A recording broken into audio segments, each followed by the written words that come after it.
بسم اللہ الرحمن الرحیم عن ابی ہریرہ رضی اللہ عنہ قال قال رسول اللہ صلی اللہ علیہ وسلم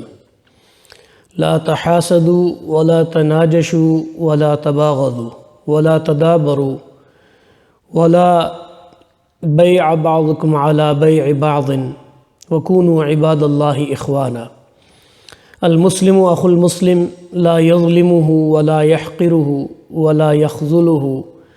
التقوى ها هنا ويشير إلى صدره 3 مرات بحسب امرئ من الشر أن يحقر أخاه المسلم كل المسلم على المسلم حرام دمه وماله وعرضه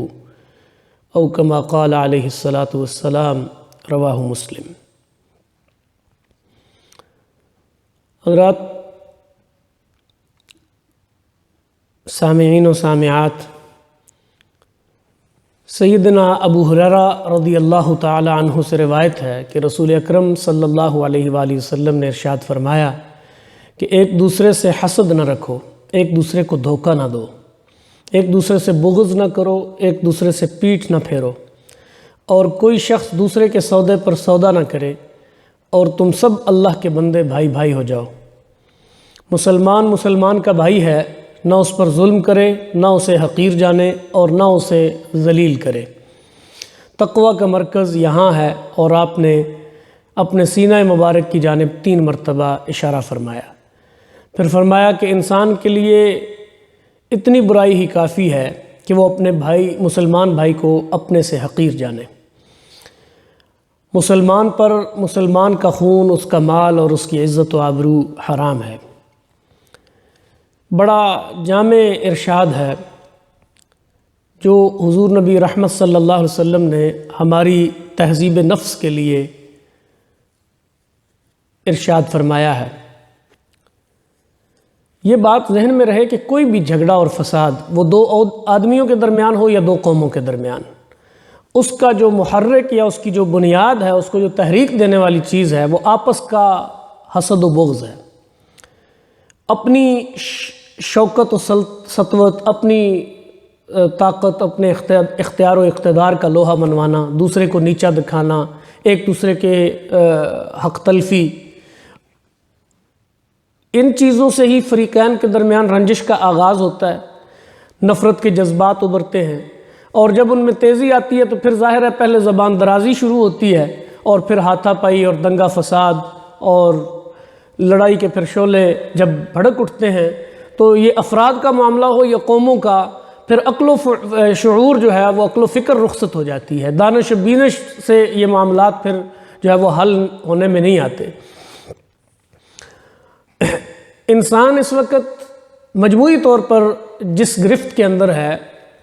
وہ بنیادی طور پر انہی چیزوں کا نتیجہ ہے کہ ظاہر دست قدرت ایک خاص وقت میں حرکت میں آتا ہے کہ جب وہ دیکھتا ہے کہ خالق کائنات کے یہ انسان اس نظام کو بگاڑ دینے پر تلا ہوا ہے، تو یہی چیز ہے جس کو قرآن مجید میں بار بار بیان کیا کہ ظاہر الفساد فی البر والبحر بما کسبت ایدی الناس، لوگوں کے اپنے ہاتھوں کی کمائی سے یہ جو بحر و بر میں فساد برپا ہے، ان کے اپنے ہاتھوں کی کمائی ہے، ان کے اپنے کرتوتوں کی وجہ سے ہے۔ اور پھر اس کو وضاحت فرمائی ہے کہ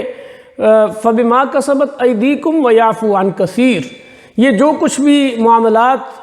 الٹ پھیر کا شکار ہیں، ما اصاب من مصیبت فبما کسبت، جس طرح کی بھی کوئی مصیبت اور آزمائش آتی ہے تو یہ انسانوں کے اپنے کرتوتوں کی کمائی ہے۔ اور پھر ساتھ اضافہ فرمایا کہ وَيَعْفُو عَنْ كَثِيرٍ، ابھی تو قدرت بہت سارے معاملات سے صرف نظر بھی کر رہی ہے، یعنی اللہ کریم بہت سارے معاملات کے اندر تو کسی نوعیت کی کوئی گرفت فرماتے ہی نہیں ہے۔ یہ تو یعنی معمولی تنبیہ اور اس کی طرف سے ہلکی سی ایک جو ہے وہ ایک جھلک ہوتی ہے جو قوموں کو دکھاتا ہے۔ بہرحال جب انسان اپنے انسانیت کے شرف سے گرتا ہے، اسی بغض و عناد کی وجہ سے، اسی جو ہے وہ ایک دوسرے کو نیچا دکھانے کی وجہ سے جب اس شرف سے گرتا ہے، تو قرآن نے اسے حیوانات سے بدتر قرار دیا ہے۔ فرمایا لَهُمْ قُلُوبٌ لَا يَفْقَهُونَ بِهَا وَلَهُمْ أَعْيُنٌ لَا يُبْصِرُونَ بِهَا وَلَهُمْ آذَانٌ لَا يَسْمَعُونَ بِهَا أُولَئِكَ كَالْأَنْعَامِ بَلْ هُمْ أَضَلُّ، کہ پھر اس کے پاس وہ دل ہوتے ہوئے بھی یہ سوچتا نہیں ہے، غور و فکر اور تدبر نہیں کرتا، یعنی میں نے کہا کہ عقل و فکر سے اور دانش و بینش سے پھر خالی ہو جاتا ہے انسان۔ اور پھر فرمایا کہ اس کے پاس آنکھیں ہوتے ہوئے بھی پھر بصارت سے یہ محروم ہو جاتا ہے، اس لیے کہ بصارت اصل نہیں ہے، اصل تو بصیرت ہے۔ تو آنکھیں ہوتے ہوئے بھی اسے سچ جھوٹ کی تمیز نہیں رہتی، اچھے برے کی تمیز سے وہ خالی ہو جاتا ہے، اور کیا اس کے لیے بحیثیت انسان روا ہے، مناسب ہے، وہ اس چیز سے بالکل عاری ہو جاتا ہے۔ وَلَهُمْ آذَانٌ لَا يَسْمَعُونَ بِهَا، کانوں کے ہوتے ہوئے بھی ان سے سننے کا کام نہیں لیتا۔ اور پھر جب اس منزل کو پہنچتا ہے تو کل انعام، جانوروں کی طرح، بل ہم اضل، بلکہ ان سے بھی گیا گزرا ہو جاتا ہے کہ کہیں کسی سطح پہ شاید جانور بھی شعور کر لے، لیکن یہ اس شعور سے عاری اور خالی ہوتا ہے۔ اسلام اپنے پیروکاروں کو، اپنے ماننے والوں کو نہ صرف زیور علم سے آراستہ کرتا ہے بلکہ ان کی تہذیب نفس بھی کرتا ہے، یعنی نفس کی پاکیزگی، نفس کا یعنی مسرت کی کیفیت ہو، شادمانی کی، خوشی کی کیفیت ہو، یا غیظ و غضب کی حالت، ہر حال میں بندہ مومن اللہ کی رضا کا طالب ہونا چاہیے۔ اور اسی چیز کو رسول اکرم صلی اللہ علیہ وسلم نے فرمایا کہ رب نے مجھے حکم دیا ہے کہ خشیت اللہ فی السر والعلانیہ، میں ہر حال میں، کھلے چھپے میں اللہ سے ڈروں، وکلمۃ العدل فی الغضب والرضا، میں غصے میں ہوں یا راضی ہوں کسی کے ساتھ، بات عدل کی کروں، حق کی بات کروں۔ اور یعنی یہ ایک لحاظ سے تہذیب نفس کے لیے اسلام کی تعلیم ہے۔ اور جو کچھ اسلامی اخوت کے تقاضے جو رسول اللہ صلی اللہ علیہ وسلم نے اس حدیث زیر مطالعہ کے اندر بیان فرمائے ہیں، وہ بھی بنیادی طور پر اسی وجہ سے ممکن ہوتے ہیں کہ اللہ کی خشیت اور کلمۃ العدل کا التزام اور اہتمام کوئی شخص اگر کر لے، اور پھر دوسروں سے چھین کر اپنے حقوق لے لینا، یا حق نہ ہوتے ہوئے بھی دوسرے پر حاوی اور غالب ہو کر اس سے حق چھین لینا، یہ تو گویا دلیری اور بہادری نہیں ہے۔ اسلام نے اسے کہا کہ لیس الشدید بالسرعہ انما الشدید الذی یملک نفسہ عند الغضب۔ یہاں یہ کہا گیا نا کہ ولا تباغضوا، ایک دوسرے کے ساتھ بغض والا معاملہ نہ کرو، ایک دوسرے کے ساتھ غصے والا معاملہ نہ کرو، ایک دوسرے کے ساتھ تناجش اور تدابر، یعنی دوسروں کو حقیر جان کر انہیں پس پشت ڈالنے والی کیفیت نہ کرو۔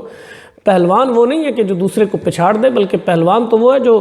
جس کے اندر یہ سکت ہو کہ وہ غصے کے وقت اپنے غصے پر قابو پا سکے۔ یہ ہے حقیقی طاقت، یہ ہے ایک روبدار اور جاندار شخصیت کا تعارف۔ نفس کو قابو رکھنا یہ تو گویا شرف انسانیت ہے، یہ تو گویا کمال آدمیت ہے، اور دنیا میں سب سے خطرناک اور سب سے موذی چیز یہی ہے کہ انسان جو ہے وہ اپنے نفس کے ہاتھوں سے مغلوب ہو جائے۔ کسی نے کہا کہ نہنگو اژدہا و شیر نر مارا تو کیا مارا، بڑے موذی کو مارا، نفس امارہ کو گر مارا، کہ اپنے نفس کو اگر مارا ہے تو یہ حقیقت میں قوت کی علامت ہے، اور یہ ہے کسی کو پچھاڑنا، وگرنہ شیر، سانپ اور زہریلے سانپوں کو مارنا یہ بھی کوئی بہت بڑے کمال کی بات نہیں ہے۔ قرآن مجید نے نفس کی اصلاح کو کامیابی کی راہ اور پیروی کو ناکامی کی راہ قرار دیا ہے۔ قد افلح من زکاہا وقد خاب من دساہا، جس نے نفس کو پاکیزہ کر لیا، پابند کر لیا، اس نے گویا فلاح کی راہ پائی، اور جس نے نفس کے ہاتھوں سے جو ہار گیا تو وہ گویا ناکامی کے راستے پر چل پڑا۔ پھر اشتعال اور غصے کے موقع پر صبر و تحمل، اس کا مظاہرہ کرنے اور دوسروں کو معاف کرنے کی جو تربیت دی ہے اسلام نے، اور ان لوگوں کی شان بیان کی کہ والذین یجتنبون کبائر الاثم والفواحش واذا ما غضبوا هم یغفرون، کہ جو اجتناب کرتے ہیں فواحش سے، کبائر سے، بڑے گناہوں سے، بے حیائی کی باتوں سے، یہ صفت ہے اولو الالباب کی۔ اس سے پہلے اولو الالباب کی بات ہو رہی ہے عقل والوں کے لیے، اور غصے اور اشتعال کے وقت وہ صبر کا دامن پکڑ لیتے ہیں۔ ایسے لوگوں کی یہ صفت ہے، ابرار اور صالحین وہ ہوتے ہیں۔ پھر عموماً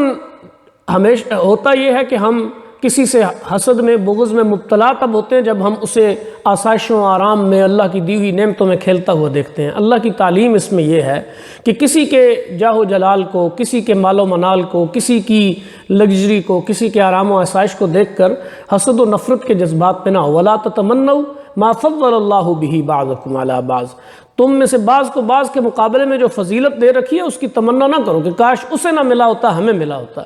رسول اللہ صلی اللہ علیہ وسلم نے یہ جو ہے نا وہ تربیت ان الفاظ میں ارشاد فرمائی ہے کہ انظروا الی من هو اسفل منکم ولا تنظروا الی من هو فوقکم، جو تم سے نیچے ہے مال میں اور زندگی کی آسائشوں میں اور دوسرے معاملات میں، جو تم سے نیچے ہے اس کی طرف توجہ کرو، اس کی طرف دیکھو، اپنے سے بڑے درجے میں لوگوں کو نہ دیکھو۔ اس کا نتیجہ یہ ہوگا کہ فَهُوَ أَجْدَرُ اللہ تَزْدَرُوا نِعْمَةَ اللَّهِ عَلَيْكُمْ، کہ اللہ کی نعمتوں کو پھر تم حقیر نہیں جانو گے۔ تو بہرحال یہ بات کامل یقین سے کہی جا سکتی ہے کہ اگر حسد اور رقابت اور غم و غصہ جیسے جو سفلی حیوانی جذبات ہیں ان پر انسان کو قابو حاصل ہو جائے تو انسانوں کے درمیان حق تلفیاں ختم ہو جاتی ہیں، اور اسی سے دنیا میں امن و سلامتی کی فضا قائم ہوتی ہے، اور اس میں نفس کی پاکیزگی اور طہارت بھی ہو جاتی ہے، اور انسان تقوی کی دولت سے بھی مالا مال ہو جاتا ہے، جو دنیا اور آخرت میں اسے فوز و فلاح سے ہمکنار کر سکتا ہے۔ اللہ کریم سے دعا ہے کہ اللہ کریم ہمیں اپنے نفس پر قابو پانے اور یہ جو حقوق دوسرے مسلمان بھائیوں کے اللہ کے پاک حبیب صلی اللہ علیہ وسلم نے بیان فرمائے ہیں، ان حقوق کی طرف توجہ کرنے کی توفیق عطا فرمائے، اور ان کی ادا دہی کے لیے اللہ کریم ہمیں توفیق عطا فرمائے۔ وما علینا الا البلاغ المبین۔